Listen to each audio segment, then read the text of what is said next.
Bonjour, vous allez bien? Aujourd'hui, nous allons parler de quelque chose qui en apparence est très banal, à l'image de cette boîte à lettres. Il arrive qu'une réflexion profonde émerge d'une situation ou d'une représentation très simple ou inhabituelle, et qu'une simple expérimentation remette en question des pans entiers de construction ou d'élaboration. Cette boîte à lettres est encore un symbole, et je suis très heureux de vous la présenter dans cette vidéo.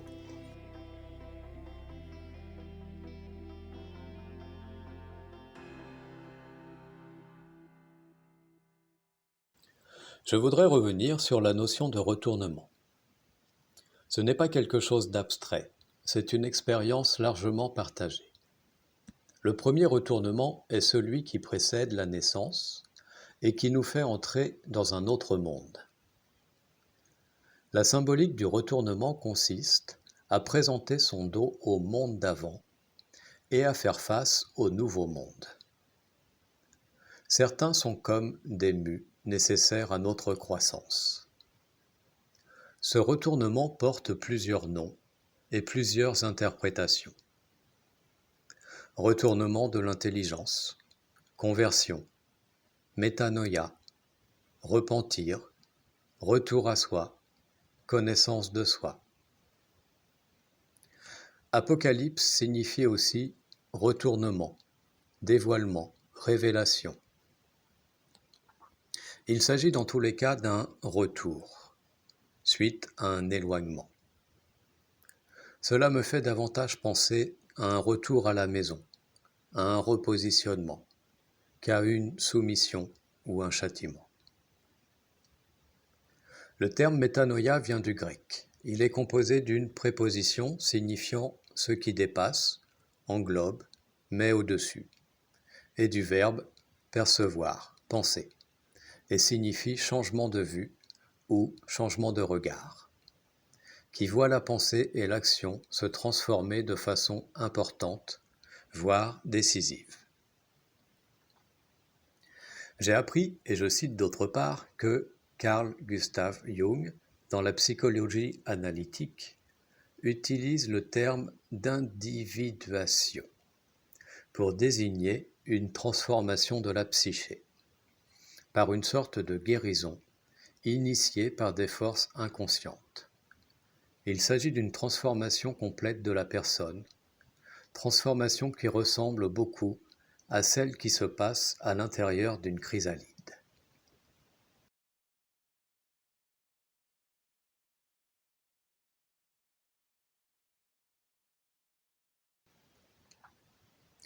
Du côté orthodoxe, le nous est l'œil de l'âme, tel que l'explique le père Philippe Dautet.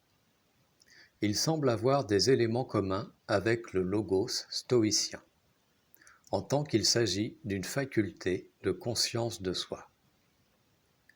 Pour les chrétiens, le nous est comparé à un miroir dans lequel se reflète l'image de Dieu. Le nous est apparenté à un organe de vision et est appelé à cet effet « œil du cœur ». Au sens premier, il est l'organe de la prise de conscience. Il est la possibilité au sein de l'âme de prendre conscience des états d'âme et de nommer les mouvements de l'âme, les humeurs, les émotions, les sentiments, les passions. C'est aussi par lui que nous pouvons accéder à la contemplation des mystères et à la vision de Dieu. Bienheureux les cœurs purs, car ils verront Dieu.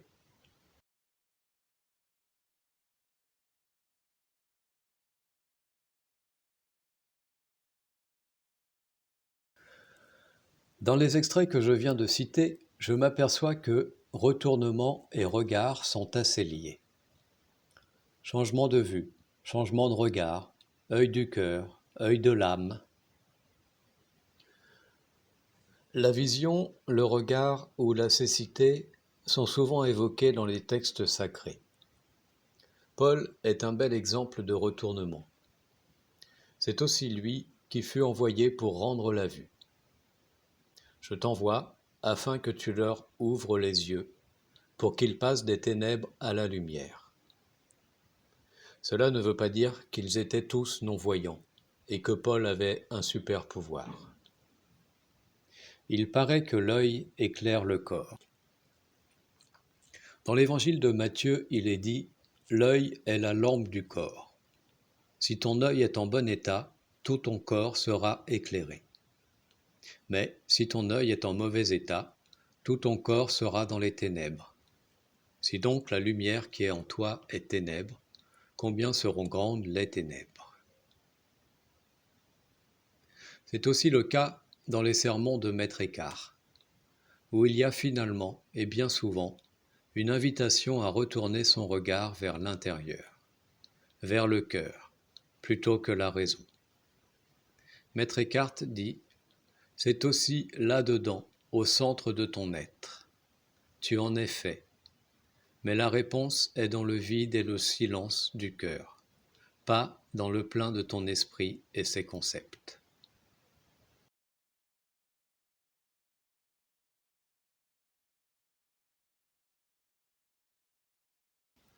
En premier lieu, j'ai l'impression que cela va me conduire à passer en revue ce qui me définit, c'est-à-dire ma personnalité, mes goûts, mes idées, les différentes facettes. J'y trouve aussi des pensées, des émotions, des souvenirs, des sensations, des concepts, des envies.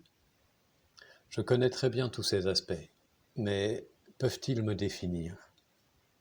Est-ce que je suis toutes ces choses ou font-elles simplement partie de moi?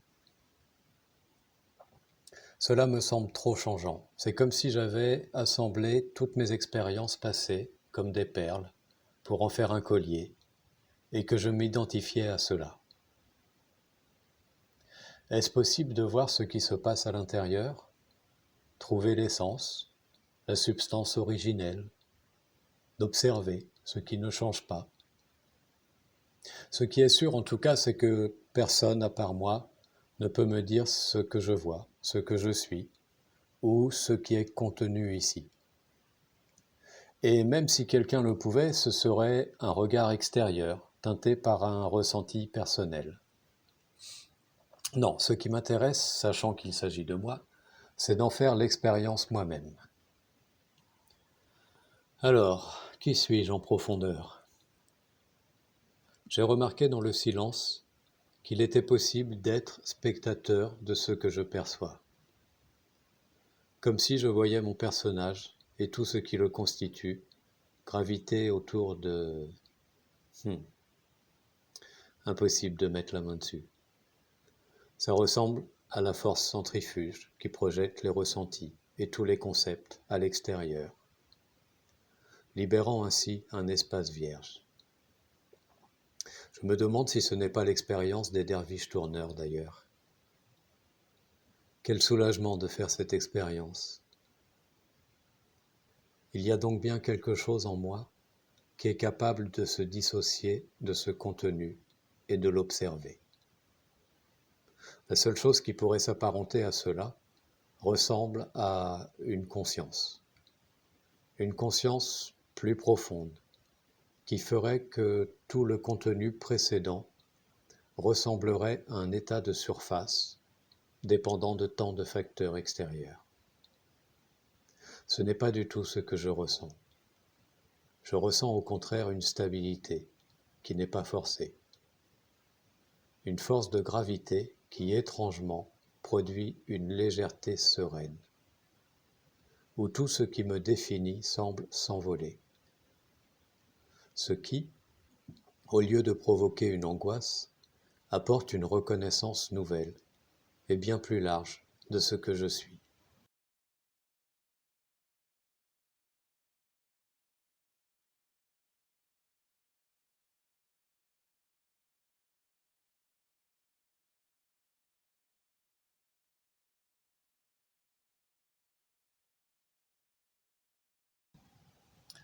Cette boîte à lettres représente pour moi un symbole, mais c'est surtout un outil, le plus direct, le plus évident. C'est le symbole qui met en évidence ce qui me manquait pour comprendre, ou plutôt pour voir qui je suis vraiment. Une sorte de clé sans serrure qui ouvre une porte très particulière et insoupçonnée.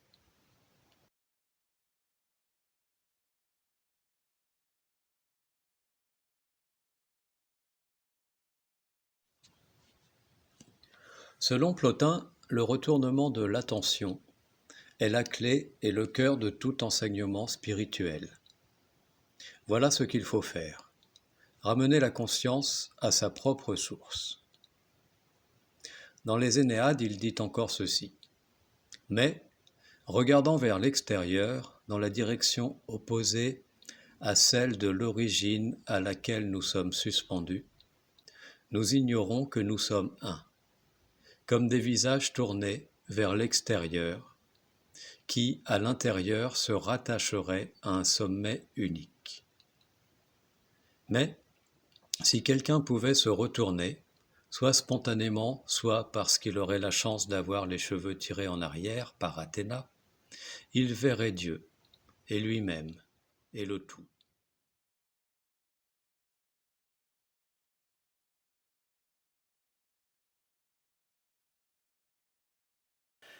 Ce symbole est inspiré du travail de Douglas Harding, qui a consacré sa vie à cette même question « Qui suis-je ?» et qui s'est retrouvé un jour devant une évidence déconcertante, une sorte de retournement soudain. Cet homme a ensuite eu le désir de partager ce qu'il avait découvert. Il souhaitait à la fois rendre compte de la simplicité et de l'évidence de cela, mais aussi partager tout ce que cette prise de conscience a eu comme conséquence dans sa compréhension des choses et dans sa vie. Il développa donc ensuite des outils et des exercices très simples.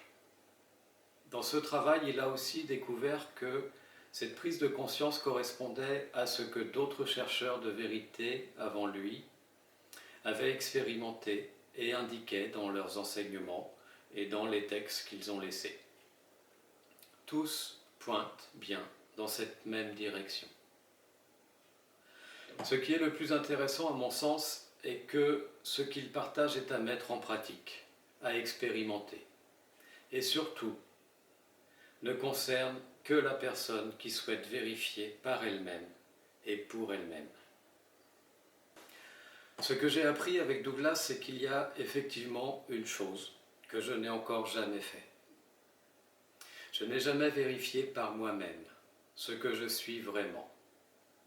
Je me suis souvent questionné, oui, ça c'est sûr,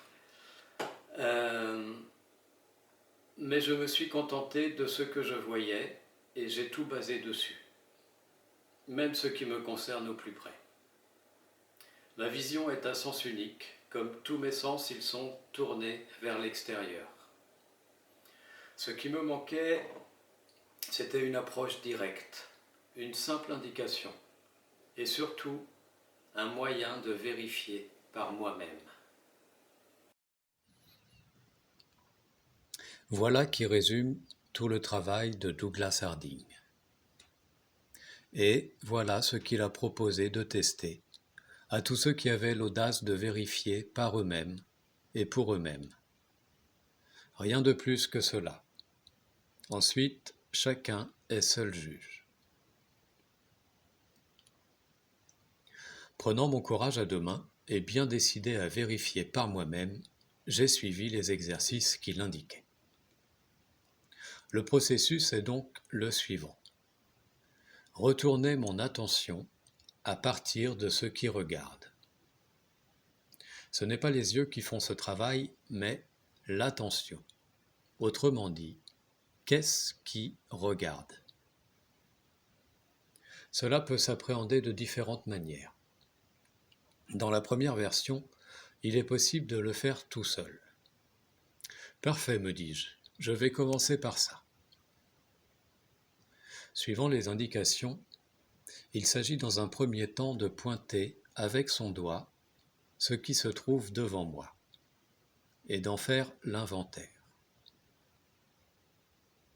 Je vois donc une pièce, une fenêtre, un meuble et différents objets. Une lampe. J'en décris pour moi ce qui les caractérise. Les formes, les couleurs, la texture. Puis, j'abaisse un peu mon doigt.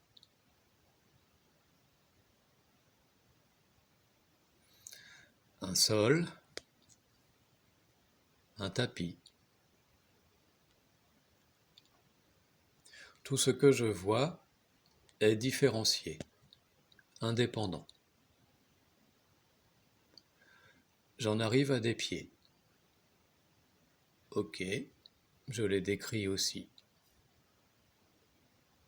Je remonte le long des jambes. Un pantalon.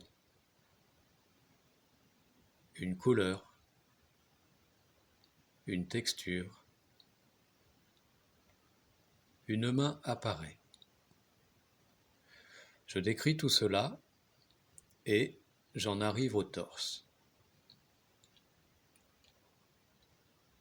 J'ai été en capacité d'observer tout cela, de les nommer, de les décrire. À présent, mon doigt monte encore et pointe ceux qui regardent. Sachant que personne ne me regarde et que j'ai vraiment envie de savoir avec honnêteté, je suis censé décrire ce que mon doigt pointe.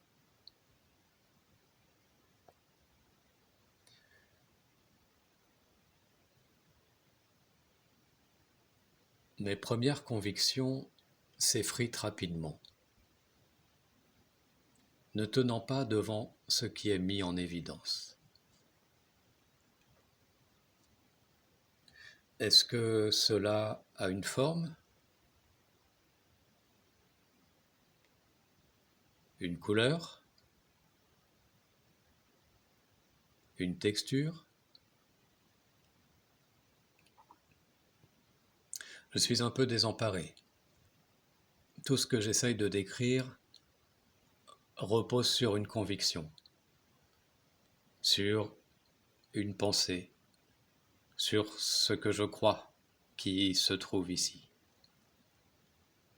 Mais honnêtement, ce que j'observe ne ressemble pas à cela. Je ne peux pas le décrire, je ne peux pas le définir, c'est juste, une conviction.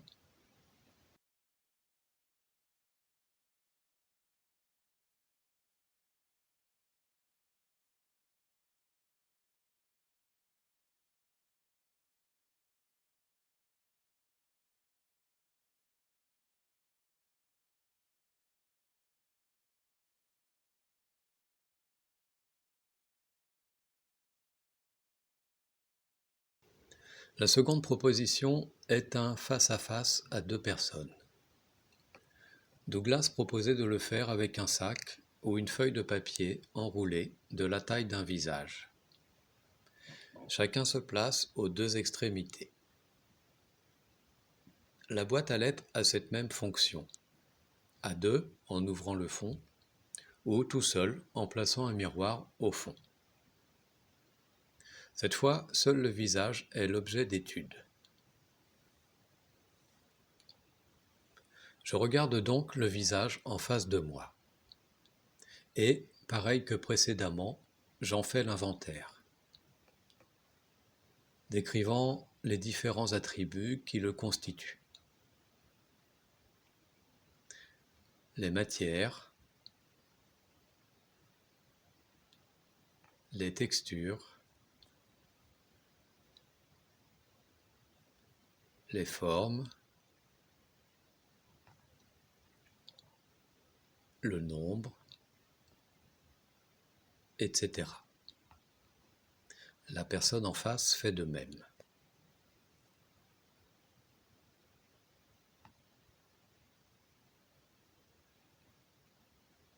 Puis, dans un second temps, chacun tourne son regard, comme précédemment, vers soi-même. Il s'agit encore une fois d'un retournement d'attention, pas d'un retournement physique. La question est, qu'est-ce qui regarde ?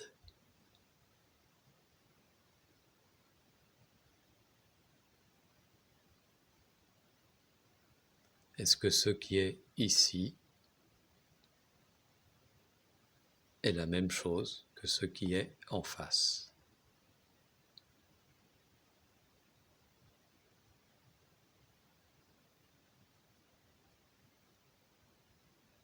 Même constat. Une fois passés les présupposés, rien ici qui ressemble aux caractéristiques du visage qui est en face de moi. Ni deux orifices, ni quoi que ce soit d'autre. Honnêtement, rien, hormis des pensées, des concepts de seconde main. Rien qui ne soit aussi authentique et évident que cet espace. Aucune frontière finalement entre ce que je perçois et ce qui perçoit. Rien d'autre que ce qui se présente. Tout le reste est imaginé. Je ne dis pas que mon corps n'existe pas. Simplement, je constate que là où je me définis, je vois apparaître des couches successives, et mon corps apparaît en second lieu. Il est certes relié à mon identité, mais c'est comme si mon identité profonde était en amont de ce corps. Jésus disait, lorsque ton œil est un, ton corps entier est rempli de lumière. Saint Bernard lui disait, ce n'est pas une joie simplement humaine de se perdre soi-même de la sorte, d'être ainsi vidé de soi-même, comme si on avait presque entièrement cessé de vivre. C'est une bénédiction céleste.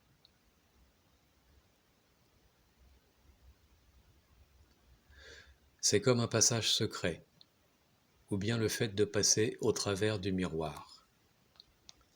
Là où je me tiens est un point très subtil et neutre. Le pas que je fais ensuite me montre deux possibilités et me permet d'expérimenter deux mondes très différents. Un monde d'apparence dans lequel j'évolue, avec, disons, une tête sur les épaules, j'aime beaucoup ce paradoxe, et un autre monde où je prends conscience qu'en réalité, ma nature est en fait accueil inconditionnel, totalement ouvert et plus accueillant que je ne pourrais jamais imaginer. Un regard tout neuf apparaît, un regard que rien ne peut obstruer. Dans le premier cas, j'ai le sentiment de devoir défendre et préserver une identité. Dans le deuxième cas, il n'y a rien à défendre et rien qui puisse être menacé.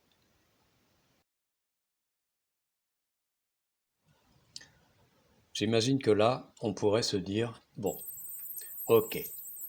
Houston, est-ce que vous me recevez? Houston, répondez.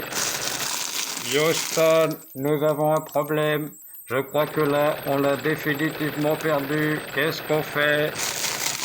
À vous, terminez.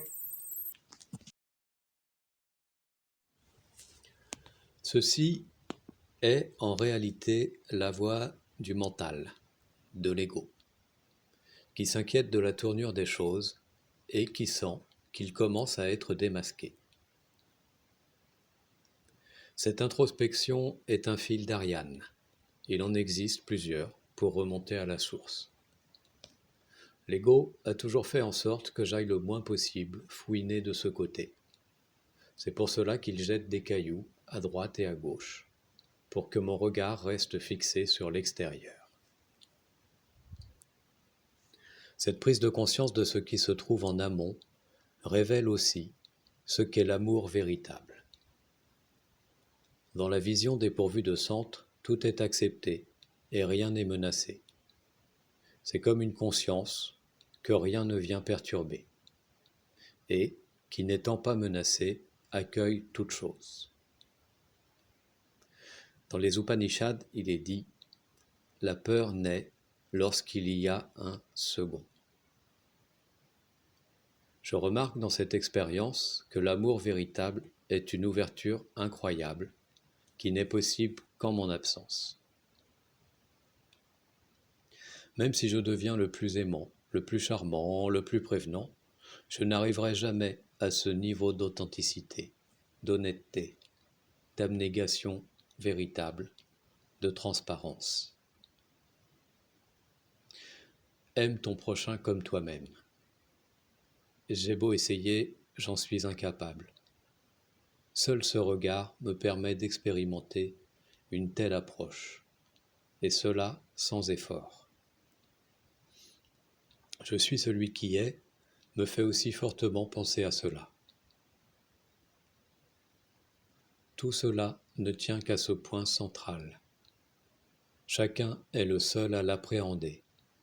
Personne ne peut le donner, et ce qui est encore plus merveilleux, personne ne peut le prendre, et tout le monde le possède.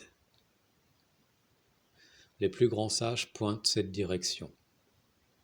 La physique quantique a déjà mis cela en évidence, elle qui cherche de quoi est fait le cœur de la matière.